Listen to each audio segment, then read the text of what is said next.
Welcome to the Assessment and Land Records webinar series. Today our topic for discussion is maximizing field operations with ArcGIS. I'm Brent Jones, part of the Land Records team here at Esri. I'll be your host. We also have presenting with us today Catherine Smythe, who's a solution engineer on the team. Here's a quick look at the agenda for today's webinar. I'll begin with a quick overview of the ArcGIS solution for assessment and land records, and then Catherine will give us an overview of the components of field operations. We'll then spend most of the time doing demos and showing you examples and how to configure the solution components to meet your particular and unique needs. ArcGIS has many capabilities, from comprehensive spatial analysis, advanced cartography, data sharing, publication, web mapping, and many more. To put these capabilities into specific context for your work, we've developed valuable apps and configured maps that are relevant and useful to assessors. We've focused on 4 key areas in the assessor's office where GIS delivers extreme value: public data access, value analysis, field operations, and parcel management. ArcGIS is the standard for parcel management, and we're all well known for that, but we're lesser known for the other capabilities, and that's what this webinar is about, to help inform you on how to get the most out of your GIS investment. Today, it's how to improve your work in the field. This is about optimizing your time spent in the field, reducing travel costs, optimizing routes, improve appraiser safety while planning and monitoring work. A couple things I'd like to mention before I pass this over to Catherine. Please join our meetups. We have one for land records and one for assessors and GIS. The land records meetup focuses on parcels and recorder integration. The assessor and GIS meetup focuses on spatial analysis, dashboards, insights, mapping, and visualization for assessors. If you're coming to the IAAO annual conference later this month, please look us up. Jack Dangerman will be keynoting, and as always, it'll be a great presentation. Our next webinar will be November 1st at the same time, 2 p.m. Eastern, and we'll focus on public relations and constituent engagement. Please sign up even if you can't attend. We'll be sure to get a recording out to you. And following this presentation, there'll be a short survey. Please take a moment to fill that out. Now over to you, Catherine. Thank you, Brent. I'll go ahead and share my screen.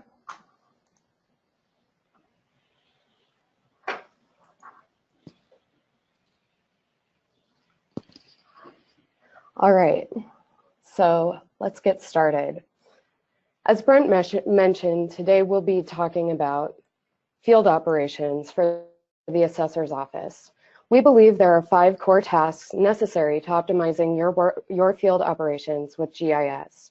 Note that these tasks can apply to a number of industries. What I will be sharing with you today are possible ways that these tasks can align with the areas of interest and roles within a land records office. The first, or what we would traditionally consider to be the first task, is to plan. Planning your field work doesn't necessarily have to just apply to appraisers. It can also apply to field assessors, inspectors, seeing construction status, etc. The next task is to coordinate, or to decide who is doing what work, what role, and where are these locations where the field staff must visit. The third task is to navigate. What's the best way to get to a certain location? Where do I need to go if I'm working in the field? The fourth, to capture. We want to be able to capture data from the field and send it directly into the office to enable decision makers to make efficient decisions. This avoids duplicated work as well, and it encourages safety in the field. The fifth is to monitor. As I said, we want to enable decision makers to see what's going on so that they can make effective decisions for workflows. Monitoring allows them to do that.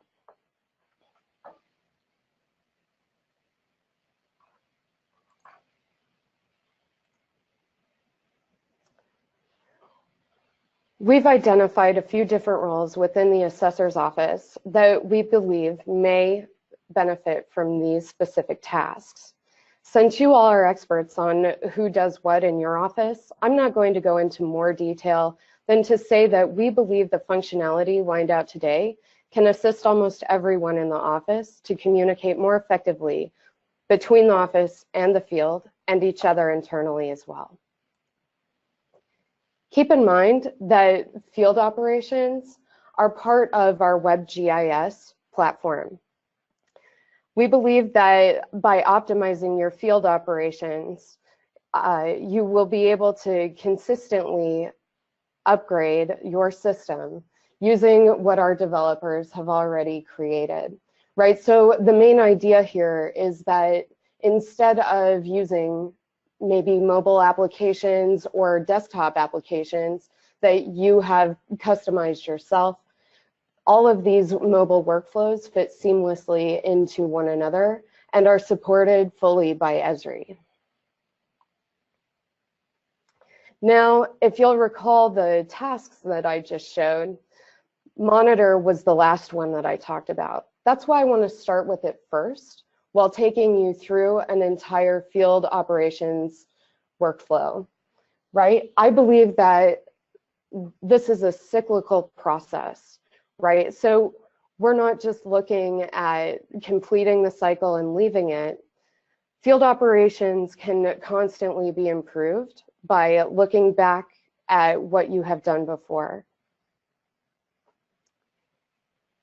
Dashboards are a great way to understand what's been going on in the field and to communicate that data to your decision makers. With Operations Dashboard, I can input my workforce assignments as well, so that assessors can see where assignments are, what have been completed, and by whom. If you'd like to learn more about how to set up an operations dashboard of yourself, please reference JD's previous webinar. He guides you through setting up an operations dashboard and explains the different functionalities.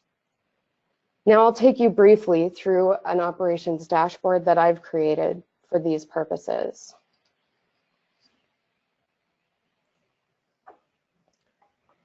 As you can see by the dashboard on the screen, I have a heads-up view of my workforce assignments that are currently operational in the field.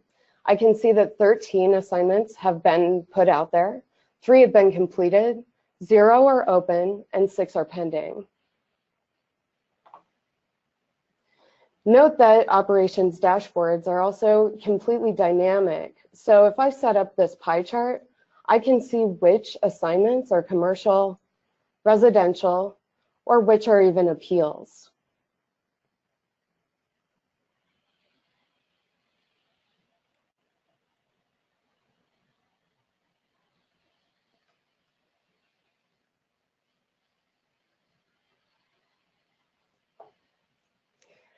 Now let's talk about planning. By now, most of you are familiar with ArcGIS Pro. Pro is our next generation desktop application. At this point, we have reached near concurrency with ArcMaps, so the tools that you use every day are by and large available in this new software. ArcGIS Pro has many benefits, but perhaps one of the biggest is that it makes sharing your data seamless, whether you are creating a map package or sharing a single service online. ArcGIS Pro can be downloaded for no extra charge if you have a current ArcGIS desktop license. Pro is really the basis of your planning needs here, and it fits into that WebGIS pattern that we spoke about before.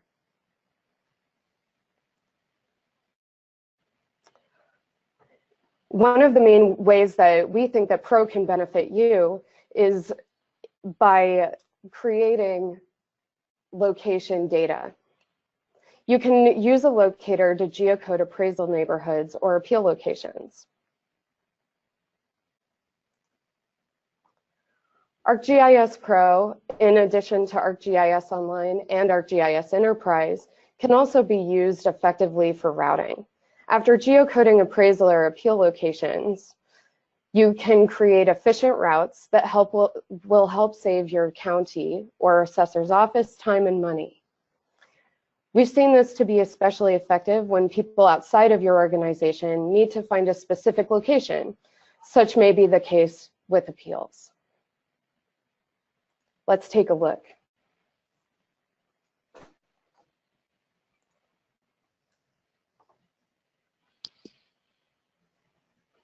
So here I have Pro pulled up, and you'll notice first, if you have an open Pro, what my favorite feature is that I can have a number of tabs open at the same time.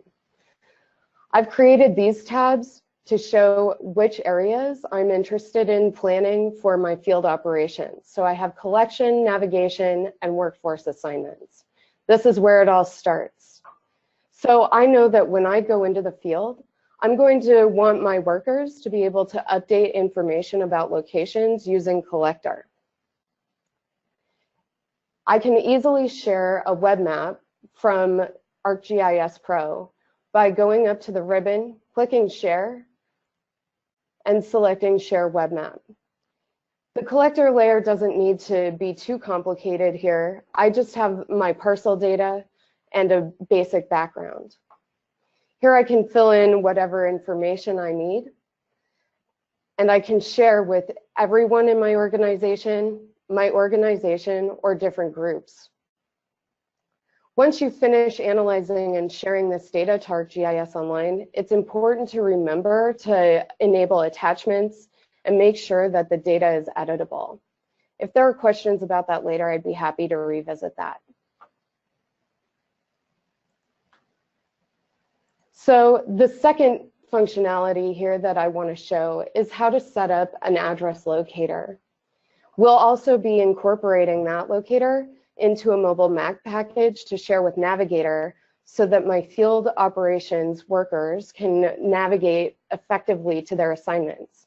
You can also create routes here, which may allow people to be more efficient in their time management. So the first thing I'm going to do, you'll see right away that I have my parcels already taken up. In order to create a locator, I navigate to a GP tool. Now, I've saved the Create Address Locator GP tool directly in my favorites, so it's easy to access. I love how simple this is and how effective it is to use at the end. I'm going to go ahead and select a single field locator style. And then for my reference data, I want to select my parcels. I know that my field staff will be searching by parcel ID in the field, so I'm going to identify that as my key.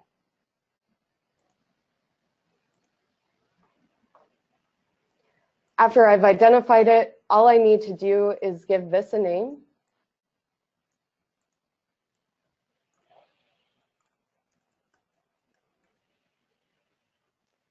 And I also want to enable suggestions, because if I end up sharing this to Enterprise later, then my staff can just type in a few numbers or letters and suggestions will pop up. I'm going to go ahead and run that tool. At the end, what you'll come up with will be a locator that's easily accessible through your catalog. You'll see if I navigate to the folder that my assignment created, then I can see the locator saved here. Our new one will be saved there too. Yep, it just popped up. If I want people to be able to search addresses inside of Pro, or if I want to publish my locator as part of a mobile map package, then I need to add it to my project. Just navigate here and add to project.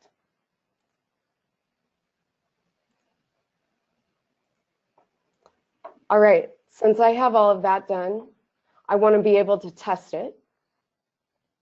And to test, I navigate to Map and Locate.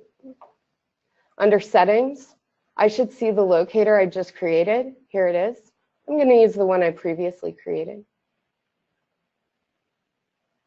You can also use other locators. For example, the data that I brought in here created a USA specific locator. We'll talk more about that in a second. We also provide an ArcGIS Online World Geocoding service. So here I have a parcel number already populated. If I hit return, my parcel is immediately located and it zooms straight to that location.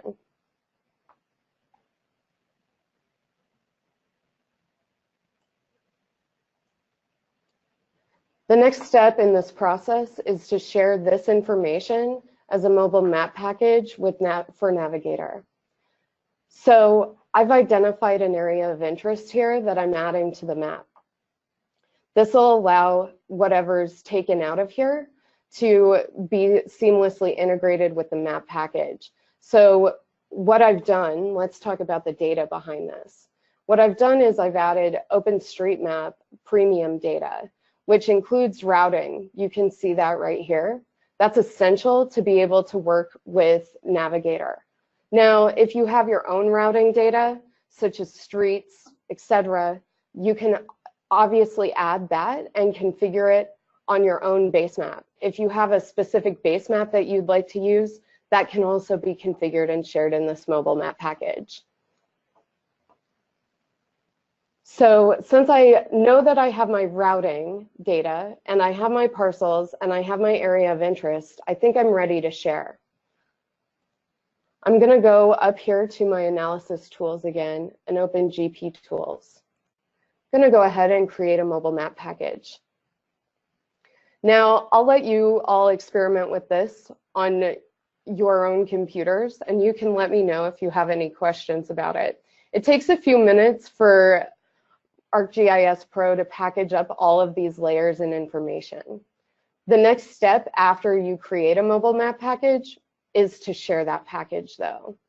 I can navigate up here, open another tool once I've created my mobile map package, and navigate to share package. This will put the package into your ArcGIS Online organization so that it will be able to be viewed by anyone who has access to Navigator.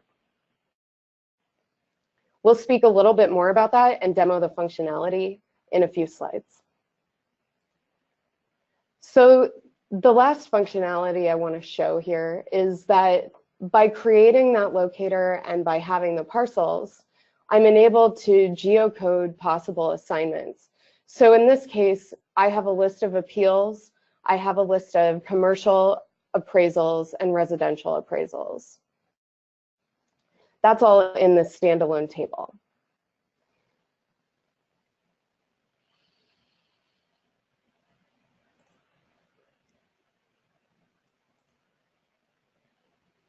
It looks like Pro needs to think for a few minutes, so maybe we can revisit that in a second.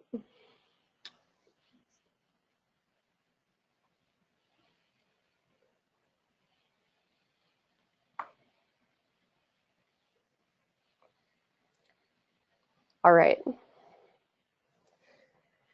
Now that I've created a locator for my appraisers and other field staff to use to navigate to locations, I'm going to take the next step in planning my field operations and set up a workforce project, which will enable residential and commercial leads to enter appraisal locations and for external agencies to locate and collect information about appeals if they need to. Workforce will act as my primary means of communication between the office and field, meaning that if new appraisal locations or appeals come up, they can be sent out to my appraisers in near real time.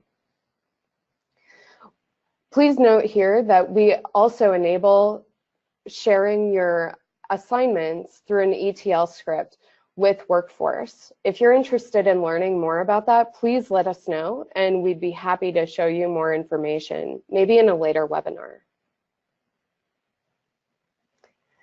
After assignments have been shared to Workforce, then I can assign that work out to my field appraisers or other field staff, and their completed work automatically updates in Workforce.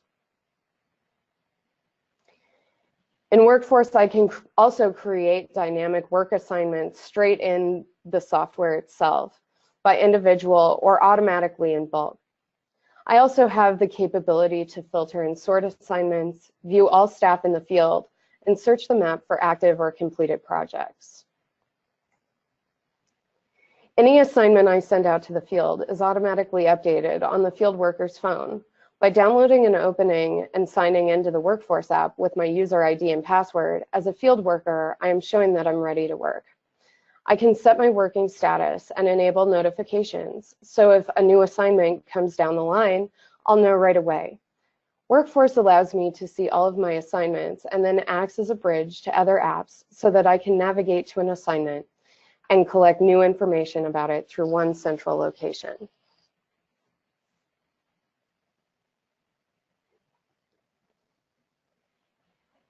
To recap, as a commercial or residential manager, Workforce allows me to create appraisal assignments on the fly and communicate them with the field.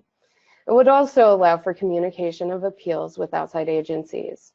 When downloaded as an app, Workforce empowers field workers to see current assignments and connects them with our other field apps to allow them to get their work done as efficiently as possible. Workforce for ArcGIS is available with your ArcGIS Online subscription and is also available on Enterprise 10.5.1 and later. Mobile versions are available for both iOS and Android.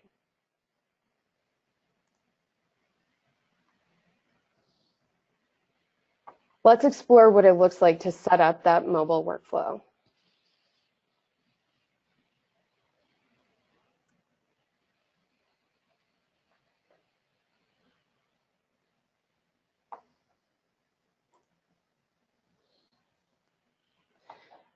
So here, what I have open is Workforce for ArcGIS. I can navigate to Workforce from within my ArcGIS Online organization, and that's exactly what I've done.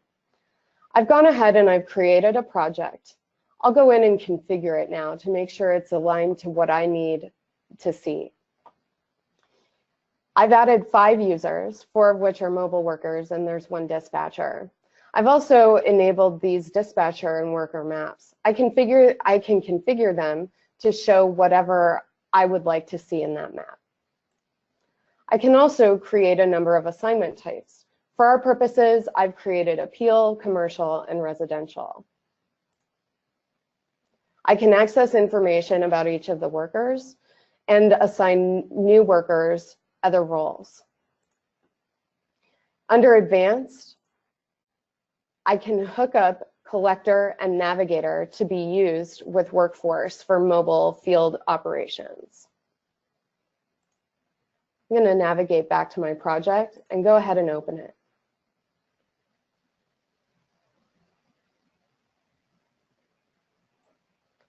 Here you'll see that the dispatcher has a heads-up view of all of the different assignments that are available. If I zoom in, then I can see where specific assignments are located. I can click on them and navigate, get more information. Now, I've already loaded a number of assignments in, but I can create a new assignment if I want to. So I'm going to go ahead and create another appeal. I can search for an address, or I can click on a location. I'll go ahead and choose this parcel.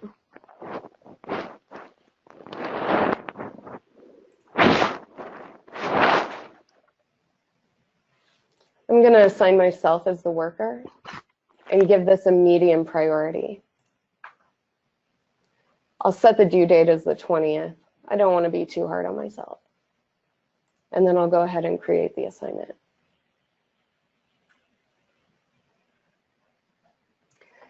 Now that I've created that assignment, it will be automatically updated on a mobile device of the field worker in the field.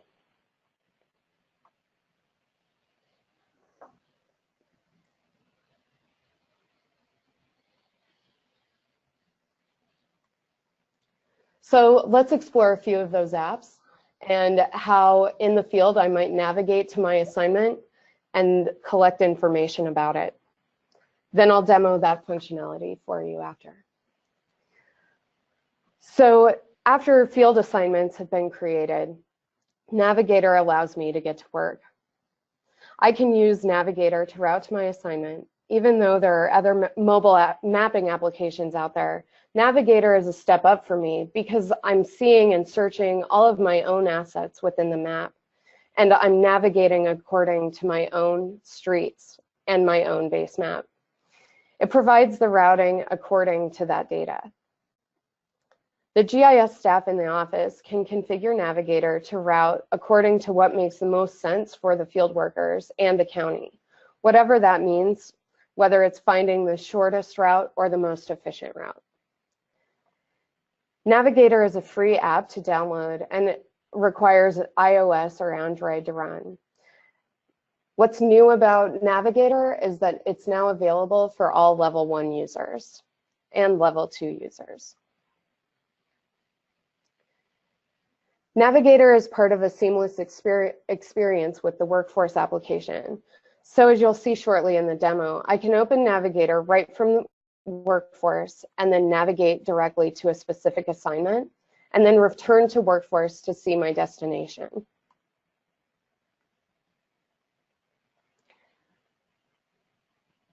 Next, we'll want to capture some data about the location that we're navigating to in the field.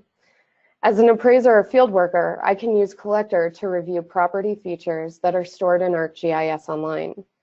I also have the ability to edit features if necessary or snap a current photo of a property. There's a new release of Collector coming out as well, which will support multiple new functionalities. Be sure to keep up with our blogs and check out the link at the end of this webinar for more information. Collector is free to download for iOS or Android as well, but it does require a level 2 or editor account because you're editing that data and sending it directly back. Collector is also seamlessly integrated with Workforce, so after using Navigator to get to my assignment, I will be able to open Collector right from my Workforce project and update attributes to show I visited the property and take a photo. So I open Workforce. I then navigate to Collector. Collector will open to the map that I have selected. I can update the attributes that I want for the feature that I'm looking at in Collector, save it, and return to Workforce when finished. I'd also like to mention Survey 123 here. Even though I won't be demoing this functionality necessarily, it is another component that can be seamlessly integrated into Workforce. Survey 123 helps you create surveys online or from Excel spreadsheets. It supports if-then-that logic, and it leverages the same security that you're used to with ArcGIS Online or Enterprise by logging in with your named user account. These forms can also be made available to the public. Survey 123 is another free app. It's available on iOS or Android. You can also access the online version by logging in with your ArcGIS Online account or Enterprise 10.5 later.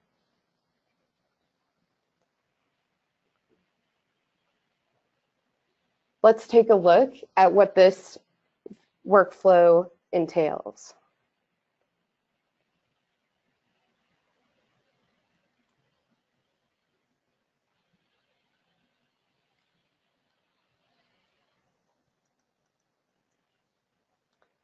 All right, here you should be seeing my mobile device. If I navigate to the Workforce app, I can just click it and open it. Now I'm logged in with my named user to my ArcGIS Online organization.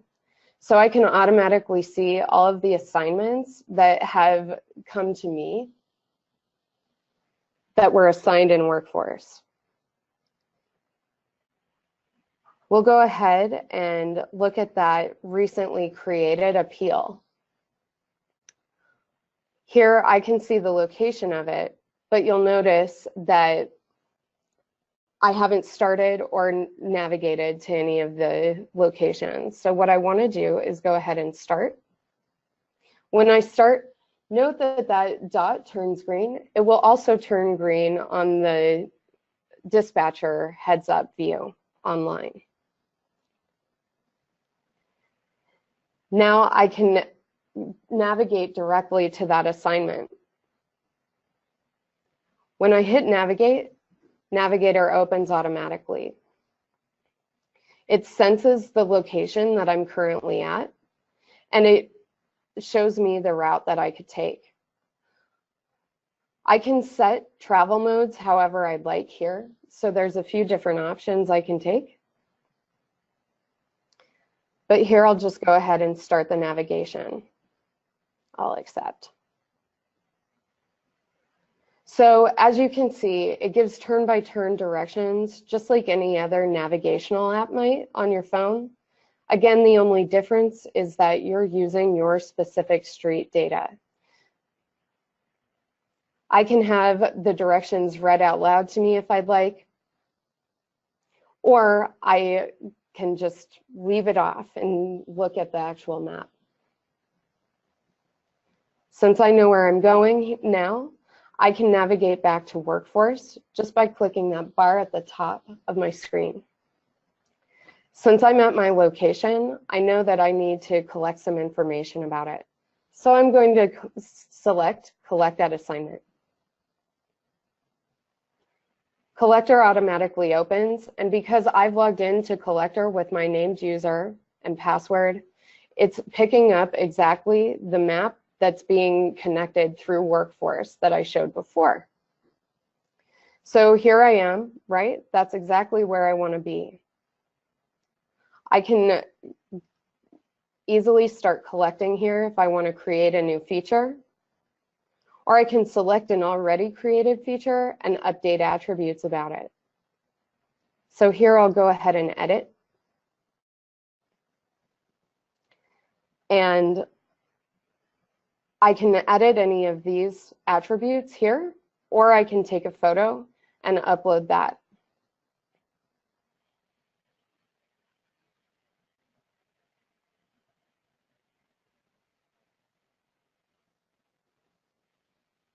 So if I go ahead and take a photo, you can see my, yeah, JD can also wave at the camera, but I'll just go with this photo. I'm gonna go ahead and use that photo and click done, and it will automatically update once I click update. So now I'm posting those attachments. Navigate back to Workforce, and I want to make sure that I communicate that I'm finished with my assignment. So let's see what that may look like in the Workforce view. So you can see here that I've completed my assignment. It says Catherine completed it. I'm on time, ahead of schedule.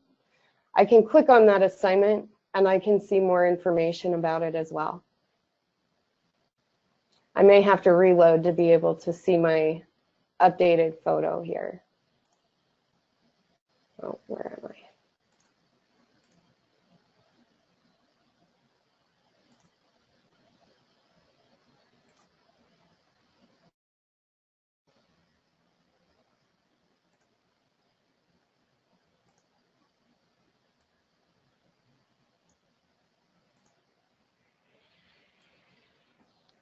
Well, I can tell you it's there.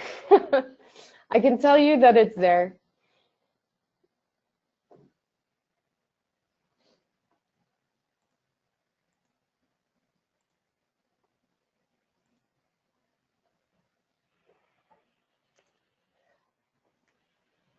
All right, so now that we've completed our mobile workflow, let's review what we've already went through in this presentation.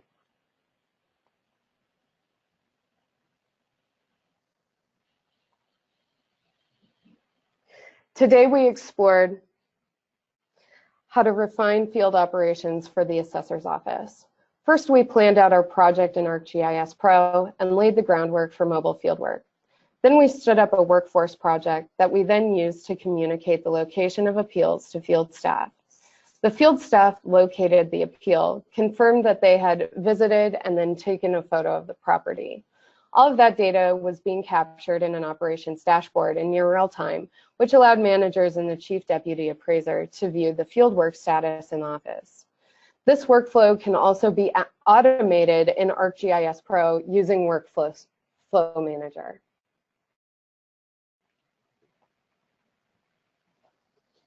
So if we review the components, recall that All of these are powered by the services that we published initially in our collector map.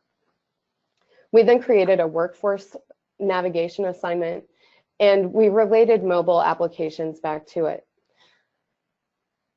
The data that was collected in the field was then related to a web map and can then be put into an operations dashboard.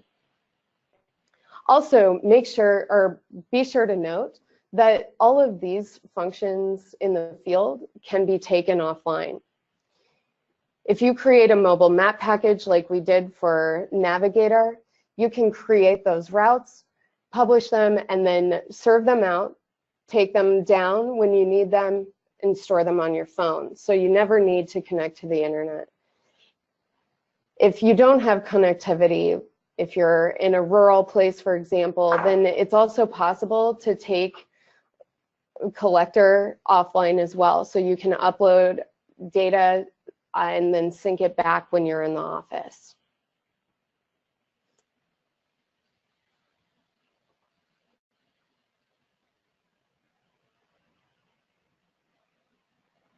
So let's revisit that route geocoding and see if we can get it to work.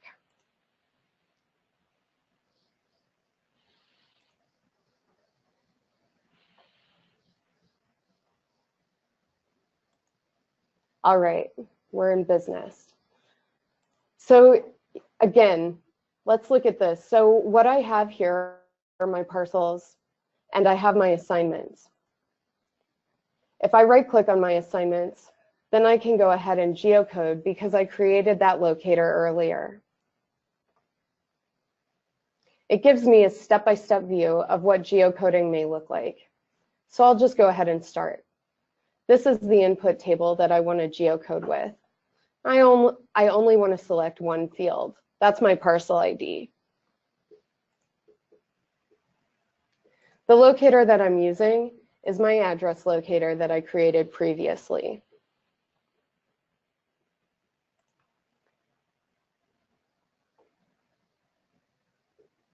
Everything looks good to me. Now I'm going to name and save my output feature class. And I want to add it once it's done.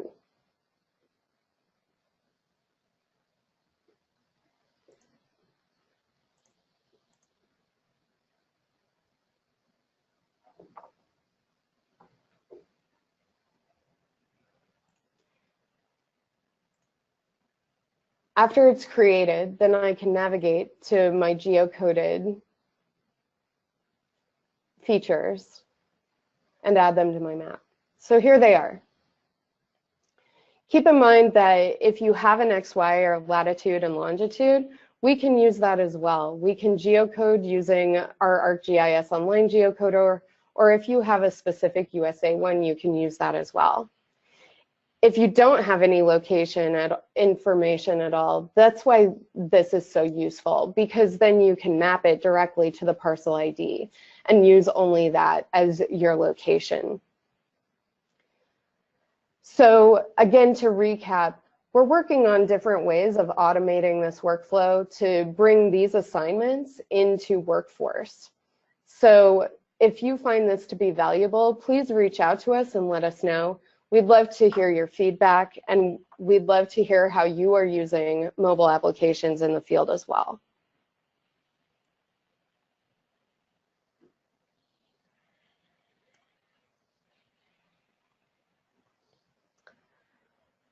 Also, keep in mind that we have plenty of resources for continued learning around these field optimization workflows. I love learn.arcgis.com because it's accessible to everyone, and it offers real-world workflows for how people are using our data. We also offer online training as well as in-person training, and we have a great community on GeoNet. If you're a contributor, thank you so much. We really appreciate your enthusiasm for what we're trying to do here, and we really appreciate your feedback, so keep it coming. Here are a number of additional resources on everything that you saw today. Of note are the field mobility overview sites, as well as the land records meetups. Join us for our next meetup. And also keep in mind this community engagement webinar. Thank you so much for your time. If you have any questions, we have a few minutes to be able to answer them now.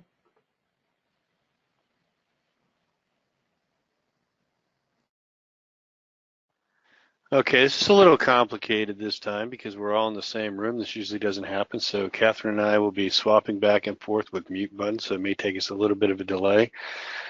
Please type questions in the window if you have any. I've had a few sent to me directly that we'll get started with.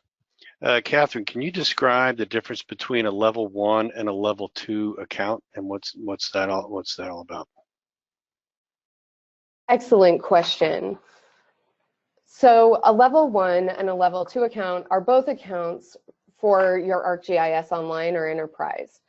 The way that we differentiate the two is level 1 is typically used for viewing only. So if I'm a decision maker and I don't necessarily need to update data, then I may have a level 1 account.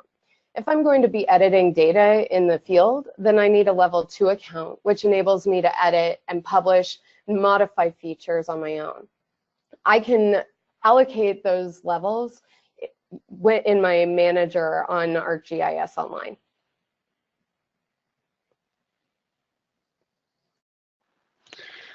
Okay, will Collector run on Androids and iPhones? I think I can even take that one. That's a simple yes on that one. So the runs on Androids and iPhones.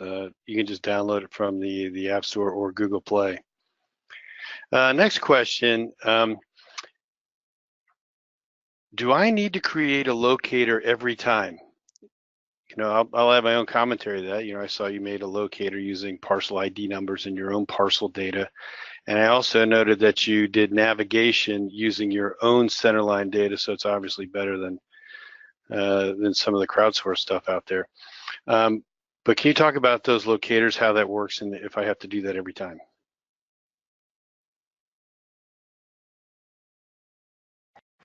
Sure. So it depends on what context you're using your locator in. If you're creating a mobile map package for Navigator, then you do want to have a locator. Now, using the Street Map Premium data that I was using, that came with a USA locator, so I could also search by address. I didn't necessarily have to search by parcel ID. But I know that my people in the field want to be able to have that functionality. So if you want to be able to search by your own data, then you should definitely make a locator for it. Okay, here's another question. Workforce work assignments needs to be defined. I don't think I fully understand that question. But how do you define a work assignment in Workforce? Maybe that's the question. Sure. So assignments in Workforce can really be anything that you want them to be. I personally chose appeals and commercial and residential appraisal for this particular example, but you can choose whatever you want. So it's you type it in, and then you say whether you want that to be a dispatch or a mobile assignment in the Workforce interface on ArcGIS Online. Okay, very good.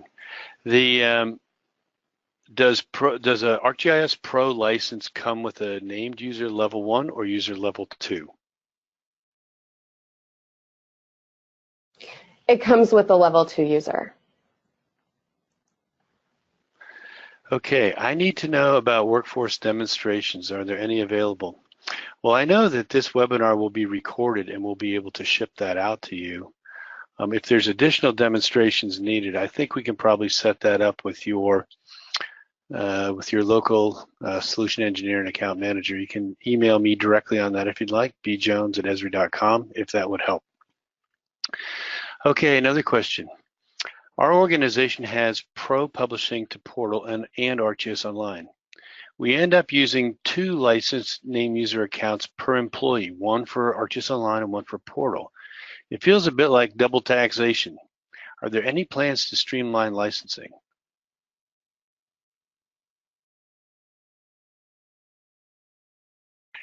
I don't know the answer to that question, but I will tell you that seems like something that we'll look into. So let me take that as a personal action, and I'll look into that. Thanks for that question.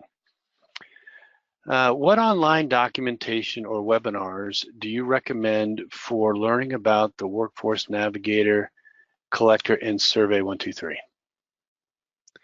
Are there specific websites that we should paste in or send out as a, can we, in a follow-up? Okay, Shannon's nodding over here. What we'll do is we'll include some of that information in our follow-up email to you. And if you want to put that in at the survey at the end of this webinar for questions and things like that, you should have the ability to do that. Here's another question. Can you describe the details of a mobile map package and why do we need it? Sure. Let's revisit that real fast. So I'm going to bring up Pro again. The details of the mobile map package are, let's see, I had closed it, but I'll go ahead and use this collection. So the details that I need in a mobile map package would be my parcels, an area of interest, and some sort of routing area, right? And the reason why we're creating a mobile map package in this case is because I have specific routing data that I want to share. Now, I can also access Esri information through Navigator and download maps that can also be used offline if I want to, and just navigate to specific places. But the benefit with doing the mobile map package is really not only that you're using your authoritative data on devices, but also that you have content control, right? So you're bringing in the data that you create and you're sharing that with your field workers. So if there are any issues in the field, whatever is being looked at, they have access to. Another thing is, I know that for land records, what we're interested in are seeing the parcels. And this allows you to add that data on top. Also, if you don't know the exact address, but you do know the parcel ID, then a mobile map package is the way to allow people to be able to search by that identifier.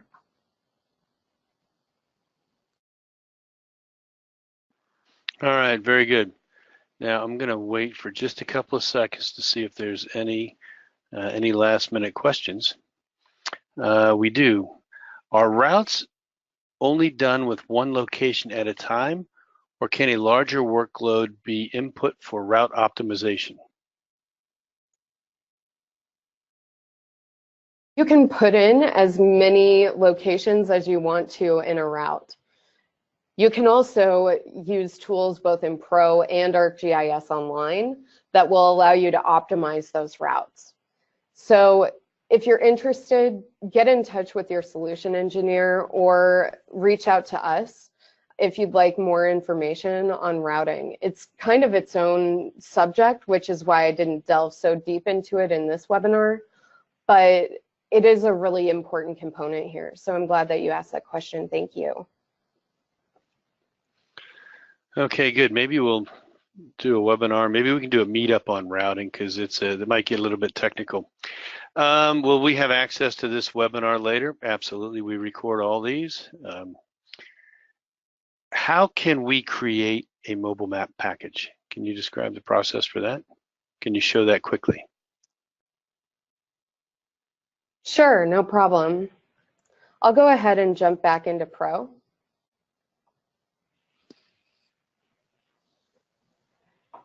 So if I was to create a mobile map package here, then I would want to make sure that I have my parcels and my background data. I'm actually going to jump to this map because I can see that I have the parcels that I want. I'll take my assignments out for now just to keep it simple, right? So what I have are my base map that has my authoritative data on it. And then I have my parcels. I've also created that locator. Don't forget about that. I can double check to make sure that it's in my project by going to share and just seeing what the list is showing. That's another trick. So from here, all I have to do is run a GP tool. So I can navigate to create mobile map package. I can input the map that I want to use. So in this case, it would be the workforce assignments map. That is correlating directly to your tabs up here. You dictate where the output file is going to live. So it's actually going to be saved as an output file on your computer. Then you input the locator that you want to use. So there's my address locator again. I'll just give this a quick name.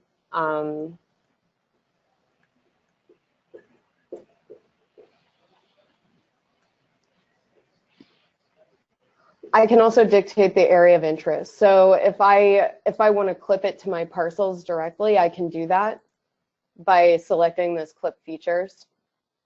I also have the capability to enable anonymous use. No login is needed for anonymous access, by the way. So if you have the publisher extension, you can publish from Pro to Explorer and then access this mobile map package through Explorer with no login. We can go into that at a later time. But after I've gone through all of these requirements here and checked that little box, then I can run this tool. It'll create a mobile map package. The next step is to make sure that you share the mobile map package by going to the share package create or GP tool, right? So the steps are add your data, add your locator, make sure you have your authoritative street data, create a mobile map package with the geoprocessing tool, share your package with the geoprocessing tool to your ArcGIS Online or enterprise organization. And then with a level 1 or a level 2 user, you'll be able to open that package on your mobile phone after logging in. All right, awesome. Here's another question. Do you have to be cautious about how much data is published? Is the data downloaded on the device or is it kept in the cloud? So with Navigator, you do need to be a little bit cognizant of how much data is being published. That's another great reason to make your own mobile map package, because you can clip that extent to only the area that you want to see. So in this case, I've clipped the information just to my little parcel data set. You could clip it to neighborhoods that appraisers are going to if you wanted to, and create a series of maps so that each appraiser downloads that mobile map package on their own phone. You do download it on your phone, so it does take up a little bit of space. But also keep in mind that those mobile map packages are also stored on portal or online. So if you're publishing gigantic mobile map packages, watch out for your credit consumption on ArcGIS Online. It will just charge incrementally small amounts, but it's something. If you're storing your information on ArcGIS Online. Now, if you publish them to enterprise, then you're storing that information on your own hardware. So there's no charge for that. Okay, well, that's the last question. I want to thank everyone for their time today and attending. And I want to thank Catherine and the rest of the Land Records team behind the scene here that you don't really get a chance to see or hear who they are, but trust that they're here supporting all of us. This recording will be available, and we will send it out to everyone in following this webinar. And there's a short survey afterwards. If you could, please fill that out. Thank you very much.